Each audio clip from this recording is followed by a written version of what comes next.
Bismillah ar-Rahman ar-Rahim. Mesdames, Messieurs, bonjour. Donc, je vais parler des provinces sahariennes et situer tout cela dans un contexte général.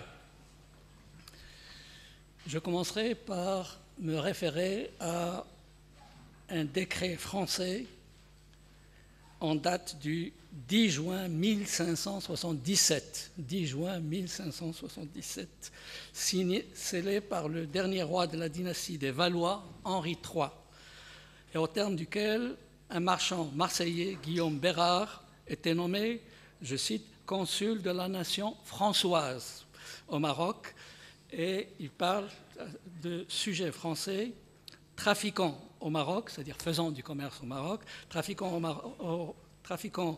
au royaume de Maroc, et à l'époque on disait Maroc c'était Marrakech, au royaume de Maroc, de Fès, pays, terres et seigneuries qui en dépendent.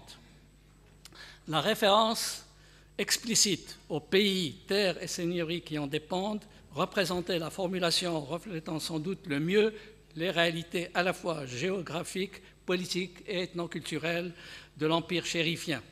De toute évidence, la souveraineté sur une portion donnée de son territoire n'était pas nécessairement liée à la présence sur place d'une administration régulière, telle qu'on connaît cela aujourd'hui. Le géographe Jean Sellerier devait déclarer au sujet du Sahara lors du 7e congrès de l'Institut des hautes études marocaines, qui est devenu la faculté des lettres de Rabat à partir de 1957. Donc, il devait déclarer, lors d'un congrès tenu à Rabat en 1930, il devait déclarer ceci: la fonction propre, l'originalité du Maroc, c'est d'être à tous égards le lieu de passage entre l'Europe méditerranéenne et l'Afrique tropicale.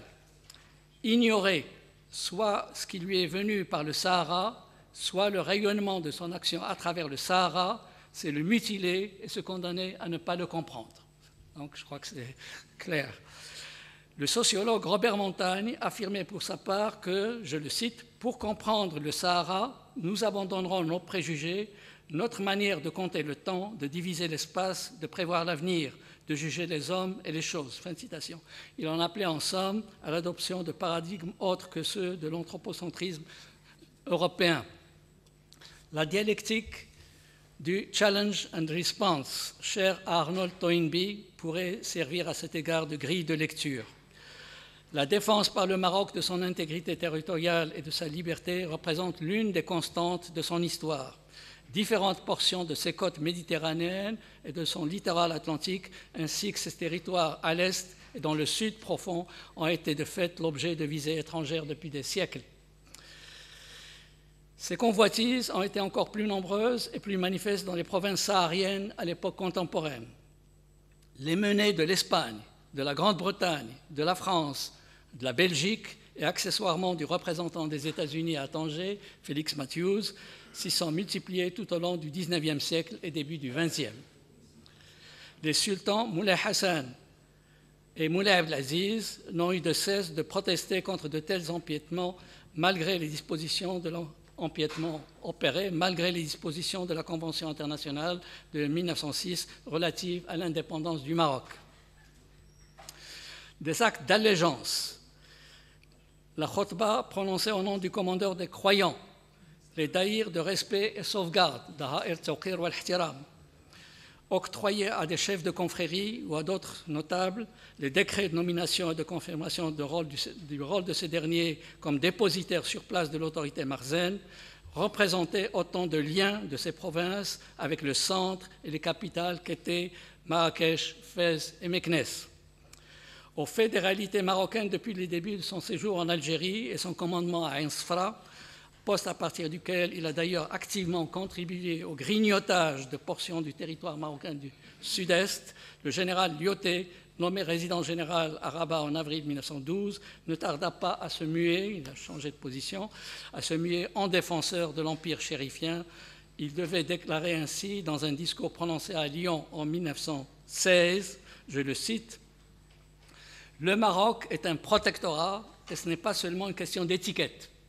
Contrairement à l'Algérie, nous nous sommes trouvés au Maroc en face d'un empire historique et indépendant, jaloux à l'extrême de son indépendance, rebelle à toute servitude. C'est donc Lyautey qui dit cela.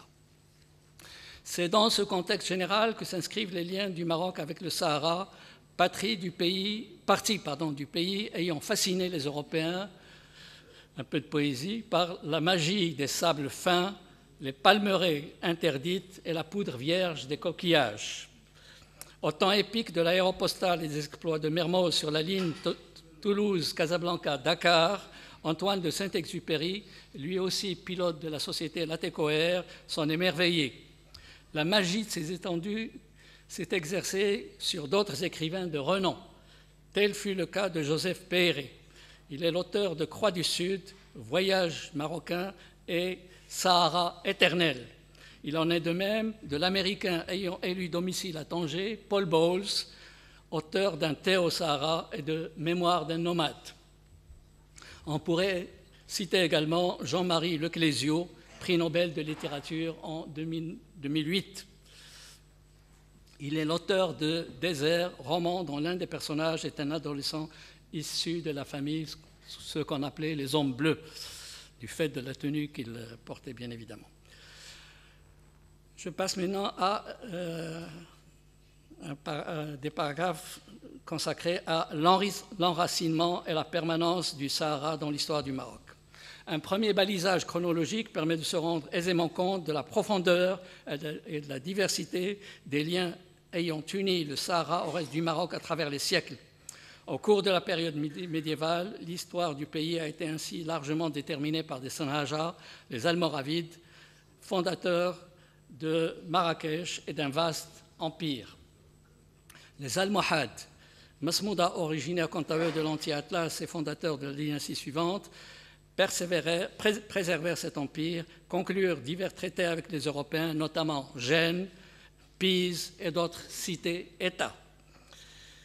Ils continuèrent de faire du Maroc l'intermédiaire obligé, via Ceuta en particulier, de l'or, de la gomme, de l'ivoire, des épices, des plumes d'autruche et d'autres produits de l'Afrique subsaharienne.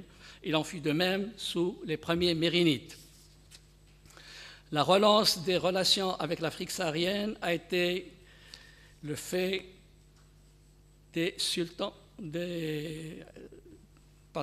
la relance des relations avec l'Afrique subsaharienne a été le fait des sultans saadiens. Ils ont préservé l'indépendance du Maroc en remportant en 1578 une brillante victoire sur les Portugais. Leurs successeurs, les Chorfa alaouites, c'était des guerriers aussi au départ. Leurs successeurs, donc, les Chorfa alaouites, ont veillé eux aussi à mieux asseoir leur souveraineté sur les régions excentriques.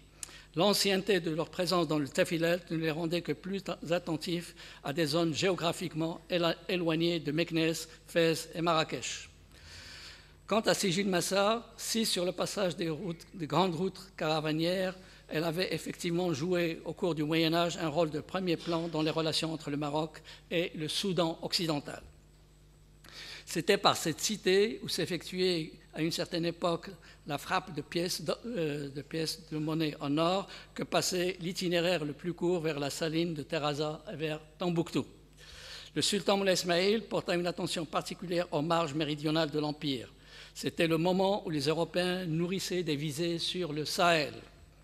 À leur tentative, le souverain alaouite réagit par le renforcement de son autorité dans la région, l'envoi ponctuel de troupes et des réguliers en direction du Sénégal et le soutien de l'émir de Trarza.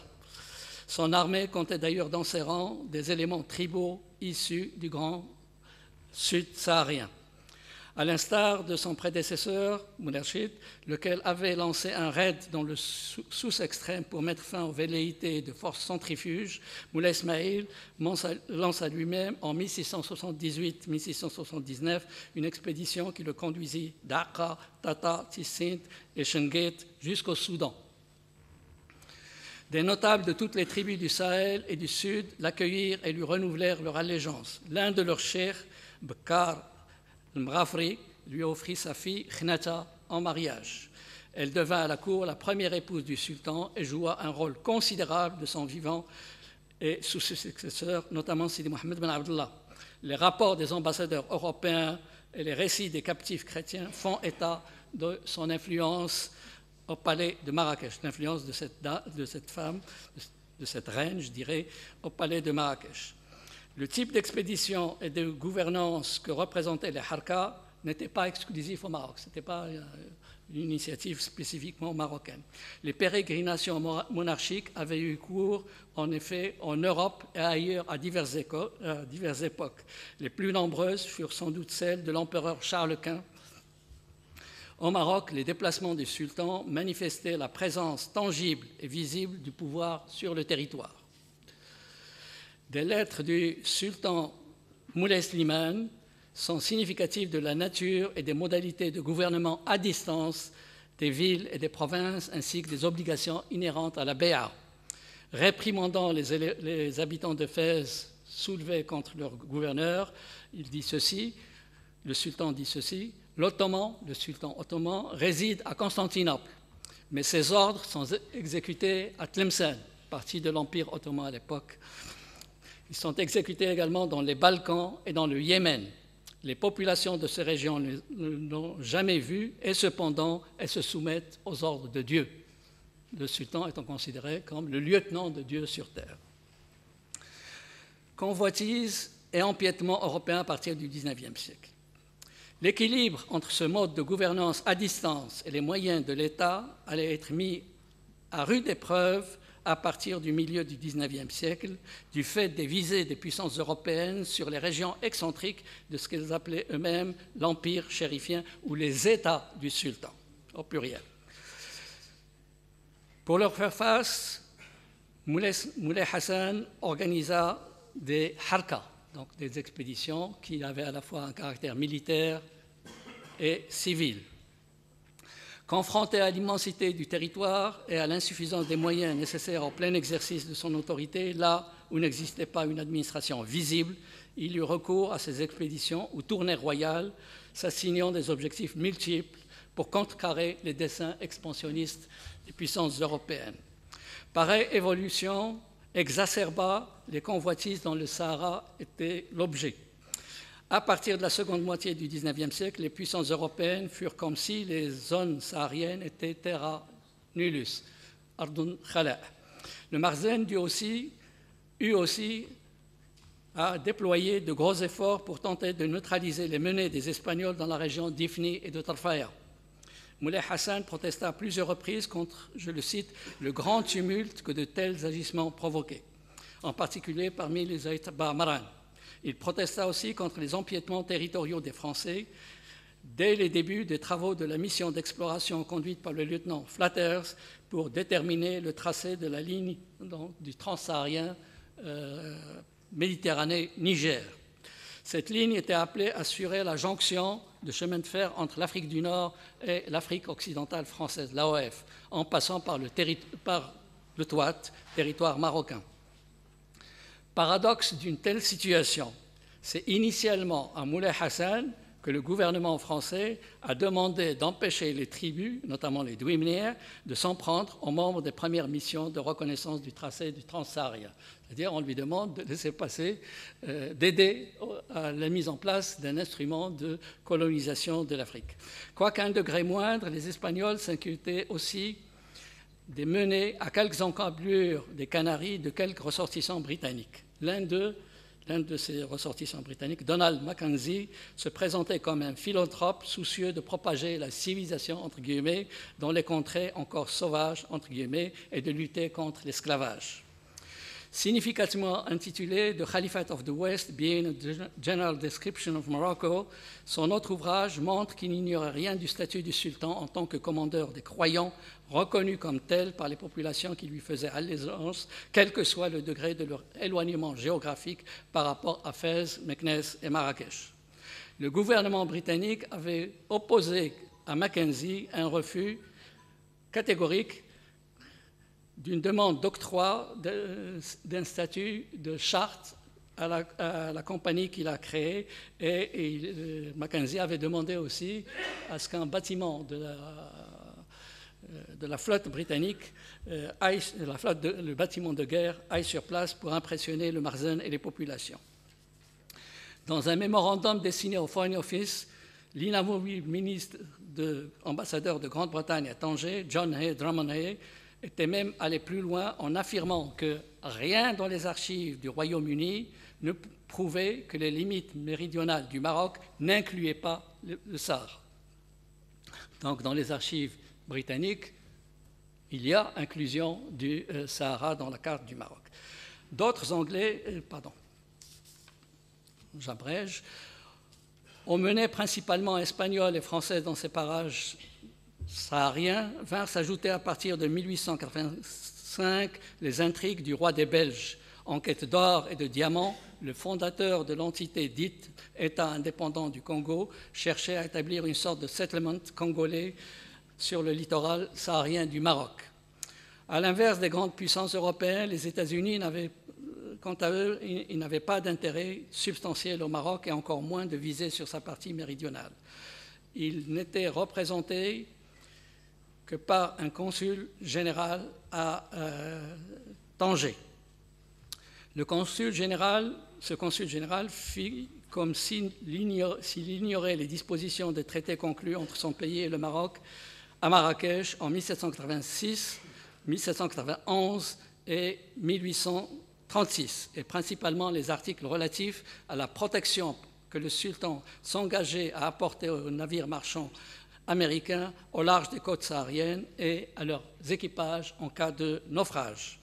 Il ne tint non plus nul compte de la position du Maroc au moment de la guerre de sécession et de l'interdiction par le Maroc de ses ports aux vaisseaux des confédérés, c'est-à-dire les sécessionnistes aux États-Unis. Son objectif, pour ce consul général, son objectif était de détourner les produits d'Afrique saharienne, marchandises destinées à Essaouira, vers un port à créer à Tarfaya ou ailleurs, mais avec un statut de zone franche, c'est-à-dire sans interférence du Marzen. Les dimensions sahariennes des harkas du sultan Moulay Hassan. Face à toutes ces menées et se sentant assailli de toutes parts, Moulay Hassan sentait le besoin de réagir par des voies autres que simplement diplomatiques. Même si le pays se trouvait confronté à de graves difficultés depuis 1878, avec plusieurs années consécutives de sécheresse, ces dernières années, on a connu une année de sécheresse, ça a été la panique. Imaginez 6 années consécutives de sécheresse et à la diminution drastique des revenus du Trésor. C'était les fellahs essentiellement qui alimentaient ce Trésor. Donc, effondrement des revenus du Trésor du fait de l'effondrement des récoltes précisément et de la prolifération du nombre de protégés consulaires et diplomatiques se dispensant de payer les impôts. Le sultan n'en décida pas moins de lancer une expédition militaire de grande envergure dans l'extrême sud de ces États. Une puissante armée forte de 40 000 hommes appartenant à toutes les tribus guiches et aux nouvelles unités d'Askar fut rassemblée à cet effet à Marrakech. 2 vapeurs, l'un anglais, Greenwood, et l'autre français, Amélie, furent loués pour l'acheminement des vivres et des munitions. Parti de Marrakech en 1882, la Mahalla arriva à Chichawa et Imin Tenout, et de là à Agadir et Taroudan. Moulay Hassan reçut l'allégeance des notables du Souss et procéda à la nomination de nouveaux caïds.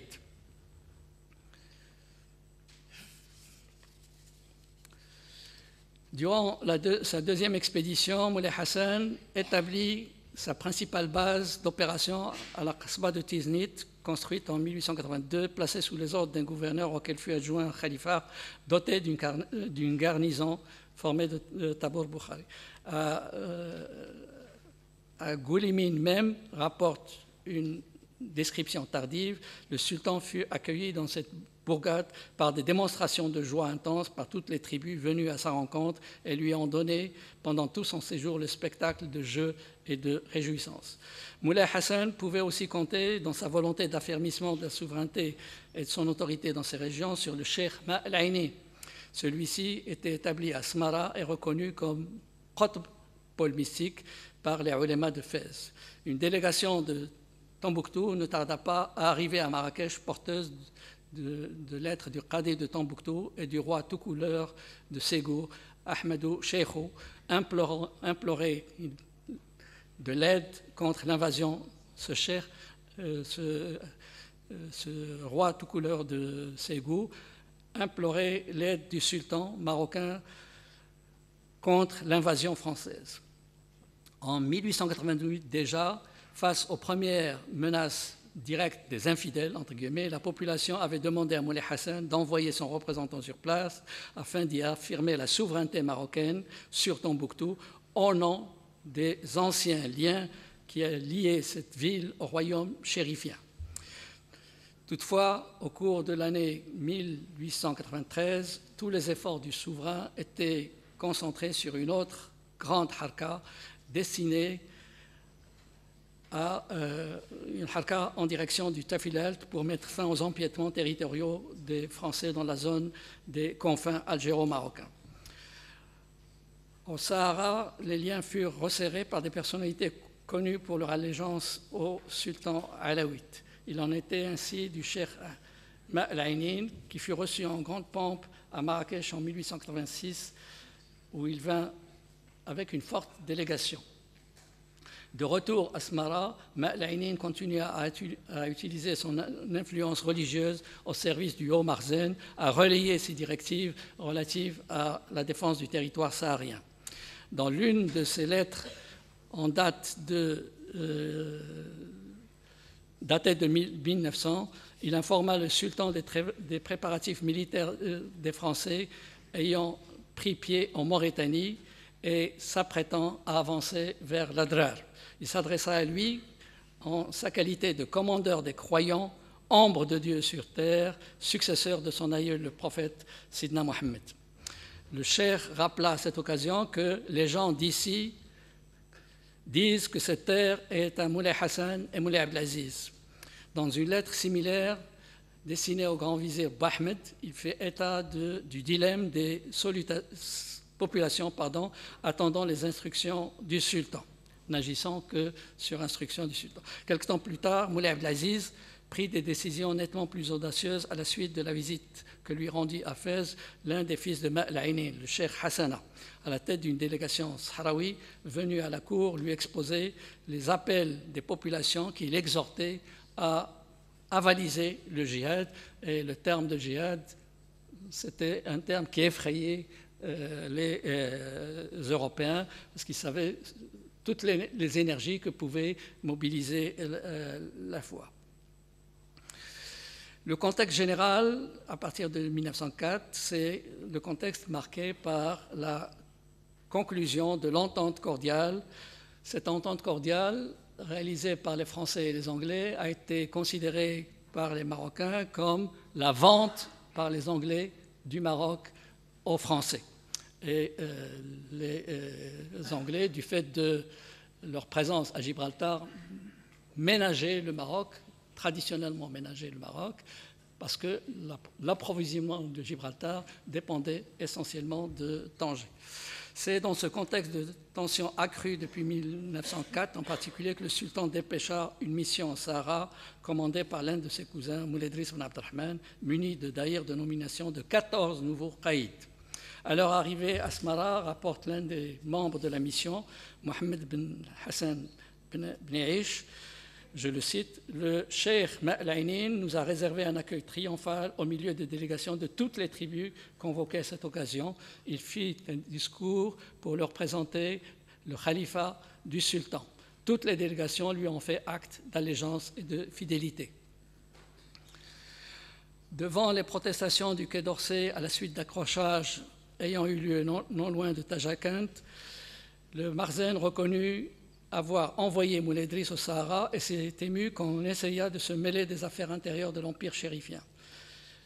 Mais lorsque les troupes françaises occupèrent coup sur coup Oujda en mars 1907 et Casablanca puis la Chaouia 2 mois plus tard, et à la suite de ces événements, les grands caïds du Sud firent proclamer un nouveau sultan à Marrakech, Moulay Hafid, en lieu et place de Moulay Abdelaziz. C'est l'un des fils du Cheikh Ma'lainin, Ahmed El-Hiba, qui, dans ce climat de tension millénariste et d'exaltation eschatologique, qu'il essaya d'organiser la résistance dans le Sud. Lyautey a vu dans ce mouvement, animé par Ma'lainin, l'une des principales composantes de la lame de fond ayant failli emporter le protectorat avant même sa mise en place. Le mouvement prit fin aussi rapidement qu'il était apparu. La défaite d'El-Hiba n'empêcha cependant pas la poursuite de la résistance armée aussi bien contre les Français que contre les Espagnols. Sur toute la zone qui leur était en principe dévolue au terme des accords secrets de 1900, 1904 et 1912, les Espagnols ne purent occuper durant toute la période allant de 1912 à 1934 que quelques points sur une bande étroite du littoral saharien. 3 ans plus tard, les Français mirent en place... Pardon. Je crois que je...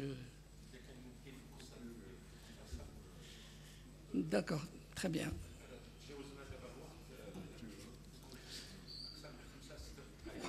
La conclusion, c'est que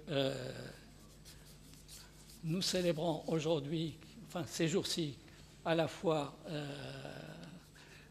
70 ans d'indépendance et 25 ans de la marche verte, et nous ne pouvons que 50 ans, oh là là, 50 ans, cinquantenaire de la marche verte. Merci beaucoup.